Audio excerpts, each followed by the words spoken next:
Good evening, everybody. Today is April 26, 2021. I'm Patrick Halpin, the chair of the Town of Babylon Planning Board. I'd like to welcome you all to this board meeting. And like to ask Jerry O'Neill to begin our meeting with the reciting of the Pledge of Allegiance. I pledge allegiance to the flag of the United States of America and to the republic for which it stands, one nation, under God, indivisible, with liberty and justice for all. Thank you, Jerry. Could Planning Board Secretary Denise Graziano take the Patrick Halpin, present? Michael Cafaro, Present. Frank Santos, Present. Julianne Nolan, Present. Jerry O'Neill, Present. Dan Truchin, Present. Edward Wynn, Present. Richard Casey, Present. Brian Zatani, Present. Matthew Esposito. Present. Matthew Esposito, please read into the record the YouTube statement and Zoom meeting statement. Yes, Mr. Chairman. Good evening. Tonight we have one public hearing on the agenda utilizing the Zoom webinar application. We will have the applicant joining us to present their application to the board and answer any questions. Following this presentation, we will individually call upon members of the public who have registered to speak regarding this application. Individuals will be promoted from an attendee to a panelist in order to voice their comments. For the record, there is one member of the public registered to speak on planning board job number 18-07A, Kazimierz Golubowski. Additionally, this hearing is also being live streamed on the Town of Babylon YouTube channel. Following the presentation and public comments, the public hearing will be closed. The record for the matter shall be held open for a minimum of 7 days. As long as the record is open, any member of the public who did not register to participate in tonight's Zoom meeting can provide comments on the application by mail or by regular mail or email directed to the Town of Babylon Planning Board, 200 East Sunrise Highway, Lindenhurst, New York, 11757, or to the email address planningcomments@townofbabylon.com. If you have any questions or require any additional information, please call the planning department at 631-957-3103. Thank you very much, Matt. Now I'd like to call Richard Casey, counsel to the planning board. Yes, Mr. Chairman, this planning board meeting is presented remotely in conformity with the executive orders of the governor of the state of New York and New York State open meetings law. Thank you very much, Richard. And now the planning board secretary, Denise Graziano, will read a statement regarding the importance of the veracity of testimony provided to the board, to the plan. Planning board shall have the right to rely on any information that is presented by the applicant. If any such information is later found to be inaccurate or incorrect, the planning board may determine that any approvals, building permits, or other actions previously granted in connection with the application are null and void. Thank you, Denise. Denise, let's get to the agenda. We have a public hearing. Yep, public hearing, site plan review, planning board job number 18-07A, Kazimierz Golubowski. The proposal is to demolish the existing structure on the parcel and erect two new buildings. Building 1 will have a footprint of 3,382 square feet and will be 2 stories. The building will contain retail space on the first floor, a private office on the second floor, and will additionally contain 4 bedroom units. Building 2 will have a footprint of 2,411 square feet and will contain 4 2-bedroom units along with associated site improvements. Thank you very much. Matthew, who is here on behalf of the applicant? We have Nicole Blanda and we have Emmanuel Tenandy, both on behalf of the applicant. And they're Okay. both with us. All right. Nicole, are you with us? Yes, I'm here. Can everyone hear me? Sure, loud and clear. Could you please state your name and address for the record?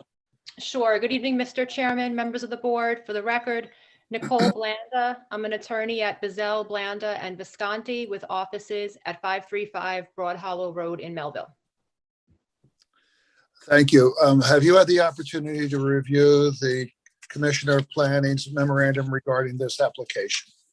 Yes, I have. Do you have any questions or issues that you'd like to bring to the board's attention at this time?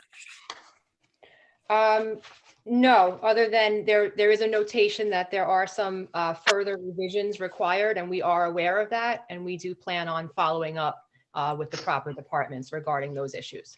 Okay, great. Thank you very much. Please proceed. So I'm here tonight on behalf of the applicant and owner, Mr. Kaz Golubiewski. We're seeking site plan approval for a mixed-use building on a property at 463 Oak Street, which is on the north side of Oak Street, west of Great Neck Road. It is within the downtown Copeg zone.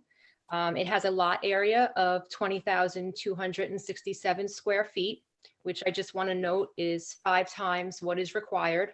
4,000 square feet is required in this zone. It's presently improved with several structures, all of which would be removed. I believe that they are non-conforming structures. There are 2 dwellings on the property as well as 2 garages, I believe. And so all those structures would be demolished as part of this application if the site were to be redeveloped.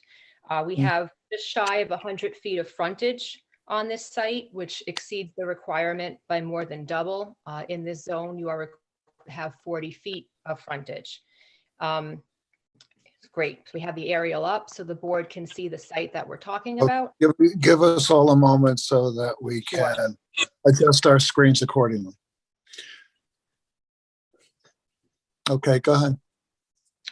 So under the DC zone, you are permitted to construct a 2-story mixed-use building. So in terms of the use that we're requesting, it is a permitted use within this zone.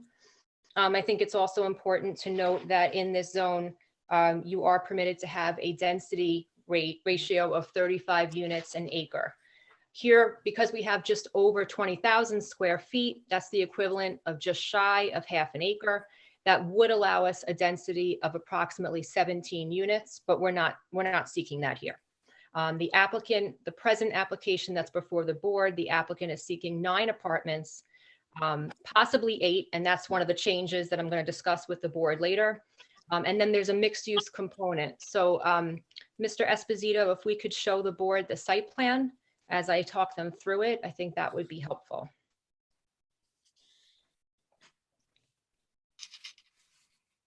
So if the board sees the site here, you could see where it says Oak Street, so you can kind of get your bearings as to where we are. You can see that in the front towards the street on, I guess that's the easterly side of the property, there is what's called a retail space. So basically this space would be used for Mr. Golubiewski's showroom. He does bathrooms, tile work, things of that nature. So there would be a small retail component, I believe it's about 745 square feet, that would have his showroom. And then above that would be his private office. So the office component of this application is not a public office. We're not going to have accountants or lawyers coming and going. It's not an insurance agency. It's not something that's going to generate traffic. People are coming and going to the office. The office is really for his personal use to both manage the apartments and to manage his own personal business. So we currently the proposal, like I said, it's for 7 2-bedroom units. So the board can see that there are these units. I'm making gestures here that you can't see, but the units that are behind what's the retail space are 2-bedroom units. There are duplexes that we're proposing right now, which is actually something different than what you normally see in the town or even in this zone. It's a much larger living space for the people who would be renting here. There are 2 separate buildings.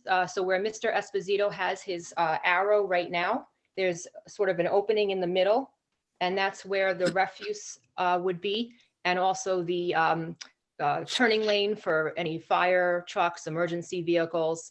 We did go through extensive review with the fire marshal's office and with the Cameron Engineering for traffic to discuss whether or not, we had an adequate turning radius, and we did get sign-offs for the fire lanes that you see there and what would be the fire trucks turning lanes, etc. So there would be presently 7 2-bedroom units, 1 studio, and 1 1-bedroom unit. The question right now that we're kind of walking through with both the building department and the planning department is, in order to comply with ADA, I believe that we might have to change the studio to be a different style apartment. So there might be some minor configurations with the bedrooms, and then that would affect our parking. We don't intend for the parking to go up. If anything, we'd want the parking to go down. But that is something that we did get the memos late last week from both Cameron and the other departments that were outstanding. And so the issue about the ADA compliance for the particular apartment was raised. We do have an ADA compliant apartment, but it was brought to our attention that it should really match what's being offered on the rest of the site. So that's something that we're obviously more than willing to do, and that we are prepared to have further discussions about. As far as parking for the site, we are required to have 16 spaces. We're providing 12 on site. I'm sorry, 13 on site. So we'd have 12 for the apartments. That's what's required for the apartments. The remainder is required for the retail and office component. We would be proposing to utilize the shared parking that's under code section 213-548B, because we do have 2 on-street parking spaces right in front of our site. So that would accommodate 15 spaces. And then for the 1 remaining space, there are both on-street parking spaces and a municipal lot, I believe, within 500 feet. And so we are going to have further conversations with Cameron Engineering, who did say in their traffic memo, which I believe is part of the departmental memos that perhaps the board has, that they are satisfied with the parking the way it is, that they don't feel that there is an issue, given that the mixed use component offsets, in other words, the retail and office component of this site, the parking that's required for that offsets the apartment use. You wouldn't have, Mr. Golubuski wouldn't be at his office at night, so the overnight parking, the whole lot would be available, including the on-street spaces for anybody who was there for the apartments. That's what's nice about a mixed use. You usually offset. The peak hours are different for both types of uses. And they said in their memo that they have no objection to the uses. They have no objection to the parking, and that they did not see any need for a full traffic impact study for this site. If we could just take a look, Mr. Esposito, I believe we have the rendering. The rendering is, there we go. So that is what the style that is being proposed. As the board can see, so these are duplexes for the most part as you go into the site. So there'd be living space on the first floor, your usual, kitchen, living room, bathroom, and then there'd be 2 bedrooms upstairs.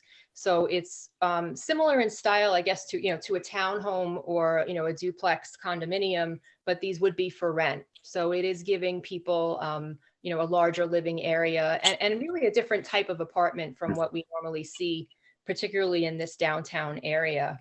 The site would be dark sky compliant. And of course, we're going to be ADA compliant. We are providing about 3,300 square feet of landscaping, roughly. Access in and out of the site is from this curb cut that you see right here on the rendering, where we have the people kind of crossing right there. So that is more on the westerly side of the parcel. There we go. And like I said before, the structure is on the easterly side of the parcel. There would be a new sidewalk along Oak Street, fencing along the perimeter. So along the westerly, northerly, and easterly sides of the property, we would have the town required 6-foot fence. Again, I know that there's some departmental comments that we would still need to address, and we are prepared to do that. And then just to put this in context for the board, as far as other approvals, 400 Oak Street, which is really a few doors down, that has a lot area of 18,500 square feet. So it's less than our site. And that one was approved for a mixed use of 11 different bedroom apartments and an office. 533 Oak Street has a lot area of only 14,966 square feet, which is obviously less than what we have. That was approved for 12 one-bedroom apartments. And 1800 Great Neck Road was another one that I had worked on that only has 15,515 square feet. Again, less than what we have, and it's a mixed-use building, retail on the first floor with a mixture of 12 apartments above on a second and a third floor. So, we do feel that we are meeting the criteria of this downtown Copeg zoning district, and that we're meeting the intent of the code. And we are only, requesting two-story building here, two separate buildings. So it's nice and spaced out, doesn't look like row housing. And it does have the mixed use component, which I think was part of the spirit of the downtown, to have things be more walkable and to have that mixed use component. We do have our architect here with us tonight. If the board has any questions, he and I'd be more than happy to answer them. Okay, thank you very much. Do any of the board members have any questions regarding Ms. Blanda's testimony? No. No? Okay. Let's hear from the architect. You have a rendering you want to show us? You show you had and how the site work? Okay. Let me introduce myself. My name is Imaro Tenadi. From 10 Design Group LLC, based in Bayshore, and of course we are the architects. Okay, sir. Before you begin, you're the architect. Could you please raise your right hand? Do you swear to tell the truth, the whole truth, and nothing but the truth? Yes, I do. Okay, please proceed. Okay. So this just like Nicole said, it's a duplex unit, mixed use, retail and office to be used by the owner. It's a management office, and it's basically going to be finished with the finishes that are approved by the downtown Copeg district code. We're going to have a 9-inch exposure clapboard, standing seam metal roofs, and then of course the white windows and then the double hangs and all of that, giving it that cab appeal. Beyond that, like Nicole said earlier on, the residential units will be basically vacant during the day, so there's more than enough parking for the retail space. That's even if they have to use that space. And then the evenings when the retail and office are closed, the number of parking units, I believe, are 13 of them. 13 of them. And these are more than enough for the 8 units that are available, 8 to 9 units. So the parking is not an issue there. Of course, we did have an issue with the 10 area for the fire trucks, but the fire marshal signed out of that. We're able to resolve that. So pretty much we don't have any issues with the plans and the development. Okay. Thank you. Do any of the board members have any questions of the architect? I'm sorry, can we go back? What was the issue with the fire marshal? I didn't catch that. It was unclear. With the fire access? There was a question, we had to go through a couple of revisions regarding whether having a fire truck or emergency vehicle come in and be able to turn around and come back out. And so in the middle of the plan, in the middle of the site between the two buildings, there we go. So you see where the little arrow, the little hand is? It says fire lane, no parking. Yes. Yeah, so we were able to accommodate the fire marshal's requests and the traffic engineer's requests so that we could comply with the basically fire prevention's comments. And is there assigned parking on the site? For the tenants, there will be, yes. Will there be visitor parking stalls marked? I don't know if he is going to do so obviously each apartment would get one, right? They each get assigned one. And then it becomes a question of, does he assign the rest to on a first come, first served basis to if a tenant, if they did happen to have a second car, which I don't think would happen here. I think what people are finding is that people that are moving into these apartments really are looking to not have a car, let alone two cars, because they're trying to commute and have a walkable lifestyle. So they really don't, I'm finding that younger professionals don't want cars anymore. But I think that's something that we're still kind of discussing and working out in terms of how that would Fair work. answer. Thank you. You're welcome. Ms. Blanda, should this be approved, what's going to be removed on the site? Can you show us that? Sure. I think we have a survey. Let's see. There we go. So there is, in the front of the site, there's a dwelling.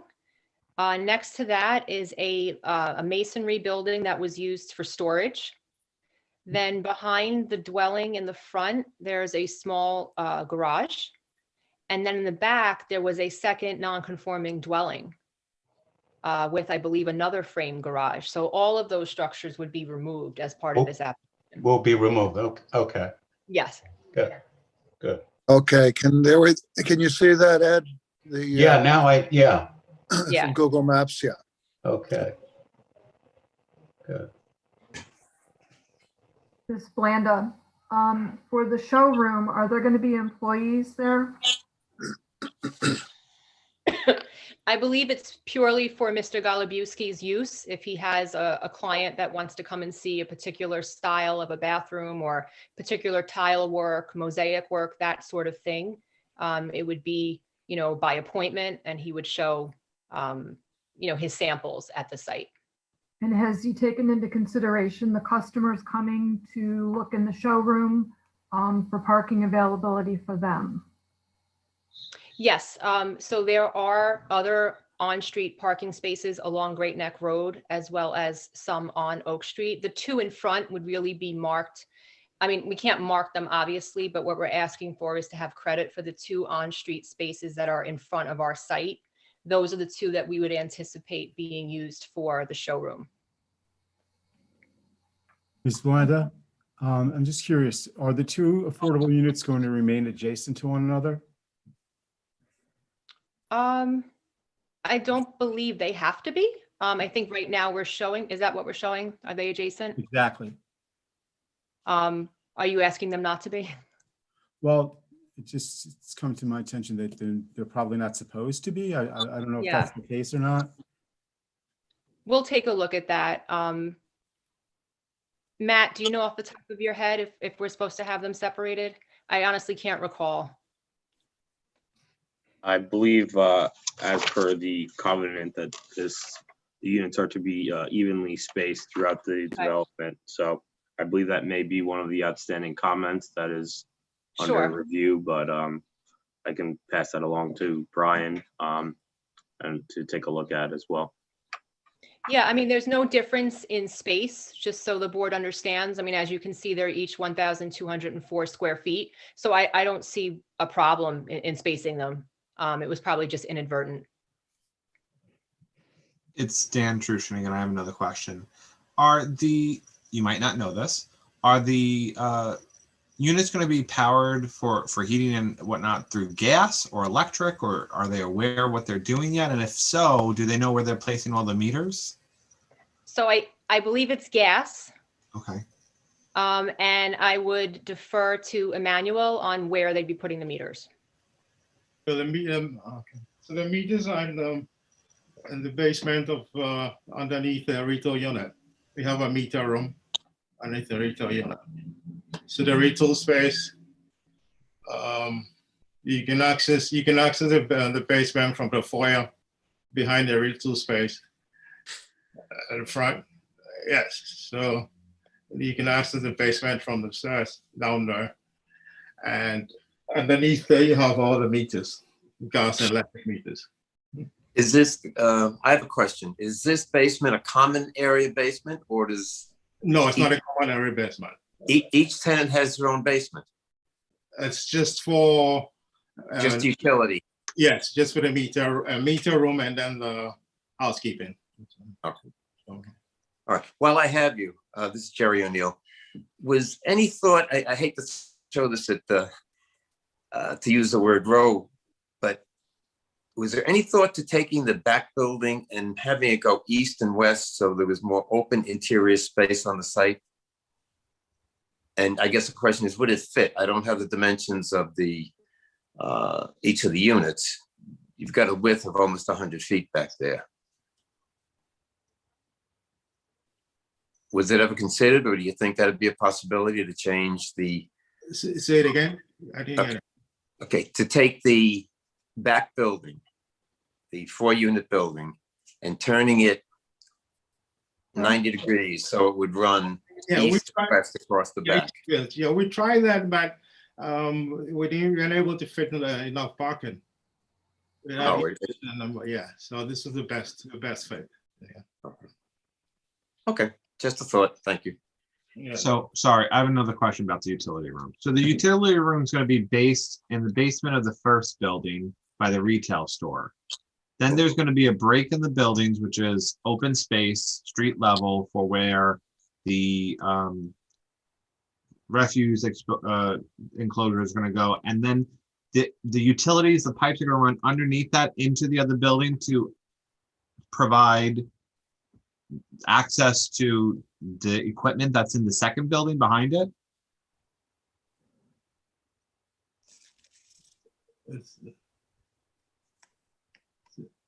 Say that again. So I didn't get you. Wait, where did the under? I'm sorry, go ahead. yeah, so what's the path of the pipes that are going to be provided for the utility usage from the utility room to the other building, the back building? Is it going underground? There's going to be no access? No, you go in the ground. Okay, so if there's a crack or something, basically you got to rip up your whole property and people's houses? Yeah, so everything is underground. The utility lines are underground. So everything from the main, it comes to the meter room, and then underneath the retail space, and then it's distributed from there to both buildings. So in each unit, where are the HVACs going to go? And that I don't see a utility room from the plans, and maybe I'm just being stupid. HVAC is in the attic of Okay. it's on top of each unit. So the attic space will be utilized for HVAC. So it'll be enclosed in the attic. Okay. Yeah. But I believe that the water service is running parallel to the building, Emmanuel, right? It's not necessarily underneath the foundation of the building. Isn't the water line running between the building and the property line where there's a buffer over there? Mm-hmm. On the west side, no? Yeah. Yes. Or on the east? Right? So, You I mean mean, the east side? I see that. to answer it right, so does that answer your question a little bit better? You see the water service line, and so the Yes. piping that's coming through. Sorry, It's I have right. small monitors at home, so I apologize. No, it's super tiny. I'm squinting myself, but yeah, I figured because you're right. It wouldn't make any sense to be ripping up buildings to get to the underneath to get the utilities. Okay. Yeah, there it is. Thank you. You're welcome. Okay, are there any other questions by the board? Any members of the board? I'm good. All right, hearing none. Are there any members of the public that would like to address the board at this time regarding this application? We did have one member of the public registered to participate, Mr. Chairman, but I do not see them in our waiting room. So there are none at this time. Okay. All right, Matthew, Nick, Glenn, did you have anything else you want to add at this point? Nope. Okay, good answer. I know when to fold them. When to end your presentation. I've done this long enough. I know now. This is the town of Babylon. Okay, thank you very much. And all right, Matt, as we know, as you mentioned, we have several outstanding issues to be resolved. That's correct. There are revisions required in planning and building, and the planning department recommends extending the record on this matter to May 24th, 2021. So I need a motion to extend the record to May 4th, 2021. Could I have a motion by Julianne? Motion to extend. Okay, second by Edwin. Second? All in favor? Aye. The record is extended. Thank you, everyone. You have a great night. Yeah. You as well. Thank you very much. Bye-bye. Bye now. Okay, so item B is an informational hearing for a lot line adjustment, planning board job number 21-07L, Linton Concepcion. Proposes a lot line adjustment between two residential parcels to shift the boundary line between the two lots 22 feet to the east. Yeah. Okay. Matthew, Yes, we have Ellington Concepcion with us now. I believe they just turned on their video and they're unmuted. Hi, good evening. okay. Could you please address, who's going to address the board? Well, I am. I'm his brother, Ransom Concepcion. All right, could you please state your name and address for the record? Ransom Concepcion, 327 Duville Boulevard, Colbert, New York, 11726. Okay, raise your right hand. Do you swear to tell the truth, the whole truth, nothing but the truth? Yes, I do. Okay, please proceed. Basically, what we have is just a simple line change. If you look at the survey, the proposed survey that we submitted. Okay, hold on. Matthew is pulling up the picture. Go. Okay. As you can see, the adjacent neighbor, if you look at the lot line, his property line, is actually 3 feet from his house, where the garage, he's entered to the garage is right to the, obviously it's to the left-hand side of the house, making it impossible for him to come in. What we are proposing is taking 22 feet from my brother's property and making a lot line change to where we're going to conform all the setbacks requirement through the planning department in town met through the survey that we have proposed. We don't have no variances, we have no issues in regards to setbacks, rear, side yard, or front setbacks. And the adjacent parcel will now conform with the proper setbacks to the with an additional 22 feet that he's going to acquire from the lot line. Okay. No buildings to demolish. The structure remains the same, and there's no structure to be proposed or anything like that. All right, thank you very much. Do any of the board members have questions? Yes.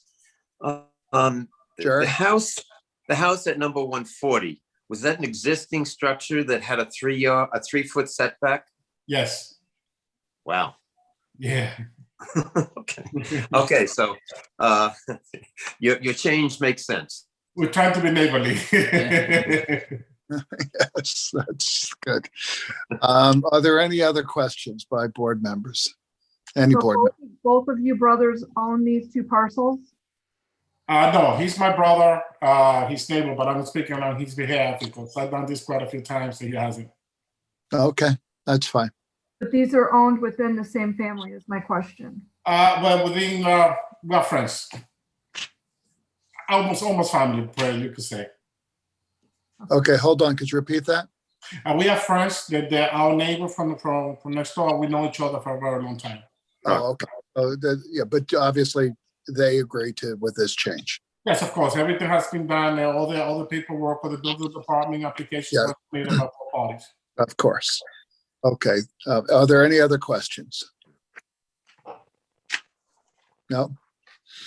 Okay, as Jerry said, this is pretty straightforward and makes sense. Matthew? Yes, Mr. Chairman, this is not a public hearing. This is simply an informational hearing. Right. And all departmental comments have been satisfied as per the memorandum from the commissioner. The planning department recommends closing the record and bring this application back next week for a work session resolution. Okay, fine. Let's do that. Jerry, could I have a motion to close the record? Motion to close the record. Okay, second by Julianne. Second? All in favor? Aye. Aye. Okay, thank you very much, Mr. Thank you. Concepcion. Good evening, everyone. Thank you. Thank you for coming. Thank Okay. Okay, so item C, communications. Number 1, letter from Margaret Braga to the Town of Babylon Planning Board regarding Planning Board Job Number 18-25A, Gail Grace Estates modified, expressing opposition to the applicant's proposal. Okay, read and filed. Okay, then we're going to jump over the reserved communications. We'll move to minutes of April 12th, 2021. Okay, Hi. Michael? There were only 3 items with the April 12th minutes, nothing with the more recent minutes, and they were resolved yesterday. Okay. Do any of the other board members have any comments? Okay, hearing none, we need a motion to accept the minutes. Michael, Motion. second by Dan. Second. All in favor? Aye. Aye. Approved. We're going to go to the reserved calendar. Public hearing date, April 16, 2018 and May 13, 2019. Planning Board Job Number 17-06AE, MR Property Builders. Same status on this application. The town is still in conversations with the applicant about potential revisions. The planning department recommends extending the record to June 21st, 2021. All right, thank you. Motion by Frank to extend the record. Motion to extend. Okay, second by Ed. Second? All in favor? Aye. Aye. Approved. Now we're going to move to page 4. Public hearing date, August 24th, 2020. Planning Board Job Number 18-25A, Gail Grace Estates of Copeg, modified. Matthew, A request for revisions was recently sent to the applicant, and the planning department recommends extending the record to May 10th, 2021. let's see, motion by Jerry to extend the record. Motion to extend? Second by Dan. Second. All in favor? Aye. All that's on our reserved calendar tonight, and we do not have an addendum. Okay. Are there any other matters that any of the board members would like to bring to our attention? I have a question. Yes. Have we started thinking about our training for this year since we're almost close to halfway through the year? Richard? We have not addressed what public forums would be available and what we might do in-house. So now that, the vaccine is being distributed, those programs will be finalized. So I will give you an update in the near future on what's available and what we're thinking on that, Dan. All right, thanks. Thank you. Let's see, Brian? Anything for our consideration? Currently, Mr. Chairman, we don't have any new business for the board. Okay, thank you. Okay, Matthew, Nothing further, Mr. Chairman. what hearings are on the horizon? It's a good question. I didn't bring the calendar with me to my All right, desk. well, I left it in the crate in the room next door. I will follow up with the board via email. the world we live in with via piles, crates. Mr. Chairman, Yes, sir, Richard. I have a question for Mr. Zatani. I attempted to send him a chat during the meeting, just to clarify the location of the dumpsters. I don't know if that was received, Brian? Actually, I did see that. I actually thought that was just something you were putting to the board's attention and realized that was a question. For That just came to you. I was just wondering, it was difficult to read the plan to see where the dumpsters were located and to see if they were being accessed, by traversing every unit every time they went in, and if there might be any alternate means of ingress egress for that purpose. But you didn't get that message, so that's okay. So what is the answer to the question? Actually, for that was actually an early location on one of the first drafts of the plan. We felt that was the best in terms of access for the service vehicle and basically splitting the distance for any resident that has to use it. It actually tied in with the fire marshal's comment on having access and turnaround ability for any emergency trucks. So it kind of worked in with that situation as well. So that was, again, on one of these, narrow lots, this seemed to be the best site all around for the access point and for the dumpster. Right, so with a narrow lot like that, what that effectively means perhaps is that a pickup is going to occur at 4 a.m. by, entering the whole complex and picking these things up in front of every unit. Well, this would be a single point, and we tend to do commercial early in the morning, and the town will do a little later in the daytime, so it won't be disturbing. The residents, and it's the best option that we can do with our commercial service. So Yeah, it'd be a I single thought shot. if we had not such a narrow lot, that somehow they could be accessed another way. In this particular case, no, it's just going to be a single point, one shot. They can get in and out fairly quickly, do the least amount of disturbance for the residents, and the vehicle actually has enough maneuvering room. So again, they can get in and out of there without any major issues. Okay, thank you. Thank you very much. Are there any other questions, comments? All right, hearing none.